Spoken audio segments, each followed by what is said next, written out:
ചായ കുടിക്കുന്ന സമയത്ത് മിക്ക ആളുകളും പഞ്ചസാര ആഡ് ചെയ്തിട്ടാണ് ചായ കുടിക്കുന്നത് അല്ലെ.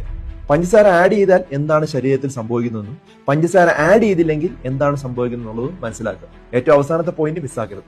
പഞ്ചസാര ആഡ് ചെയ്യാതാണ് നമ്മൾ ചായ കുടിക്കുന്നുണ്ടെങ്കിൽ നമ്മുടെ ഷുഗർ ഒരു 1.5 മണിക്കൂർ കഴിഞ്ഞ് ഷുഗർ റൈസ് ആവുന്നത് ഏകദേശം 7 മില്ലിഗ്രാം പെർ ഡെസിലിറ്റർ മാത്രമാണ്. 7 മില്ലിഗ്രാം പൊങ്ങുന്നു. കാരണം ഏകദേശം 50 കാലറി ഉണ്ട് നമ്മുടെ ഒരു കപ്പ് ചായ എന്ന് പറയുമ്പോൾ. ഇനി പഞ്ചസാര ആഡ് ചെയ്തിട്ടാണ് നമ്മൾ ചായ കുടിക്കുന്നതെങ്കിൽ ഏകദേശം 20 നമ്മുടെ ഷുഗർ ഹൈപ്പ് ഉണ്ടാവുന്നത്. നോക്കിയേ, ഇത്രമാത്രം വ്യത്യാസമുണ്ട് പഞ്ചസാര ആഡ് ചെയ്താൽ മാത്രം. ഇനി ഒരു ബിസ്ക്കറ്റ് മുക്കിയതിനു ശേഷമാണ് നമ്മൾ ചായ കുടിക്കുന്നത് കരുതിക്കും. ഓക്കെ, നമ്മൾ സാധാരണ ചെയ്യുന്ന ഒരു കാര്യമാണ്. നമ്മുടെ പഞ്ചസാരയുടെ ലെവല് 55 മില്ലിഗ്രാം പെർ ഡെസിലിറ്റർ ആണ് കൂടുന്നത് 2 മണിക്കൂർ കഴിയുമ്പോൾ. വ്യത്യാസം നോക്കിയേ, ചായന് ഒന്നും ഇടാതെ കുടിച്ചു കഴിഞ്ഞാൽ 7 മില്ലിഗ്രാമേ ഉള്ളൂ. പക്ഷെ ബിസ്ക്കറ്റ് മുക്കി കഴിച്ചു കഴിഞ്ഞാൽ അത്രമാത്രം ഹൈപ്പ് വരും. അപ്പൊ ചായയിൽ പഞ്ചസാര ഇട്ട് വല്ലപ്പോഴും ഒക്കെ കുടിക്കുന്നതുകൊണ്ട് കുഴപ്പമില്ല.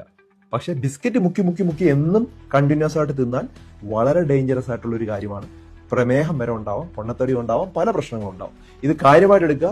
ചെയ്തൊരു എക്സ്പെരിമെന്റും തെളിവുകൾ സഹിതമാണ് ഷെയർ ചെയ്തിരിക്കുന്നത്. ഞാൻ ചായ കുടിക്കാറില്ല, അതുകൊണ്ട് തന്നെ ചായ empty ആണ് കേട്ടോ. വല്ലപ്പോഴും വളരെ എനർജി കുറവാണെങ്കിൽ മാത്രമേ ചായ കുടിക്കാറുള്ളൂ. ഇത് ധാരാളം ആളുകളുടെ അറിവിലേക്ക് ഷെയർ ചെയ്ത് കൊടുക്കുക.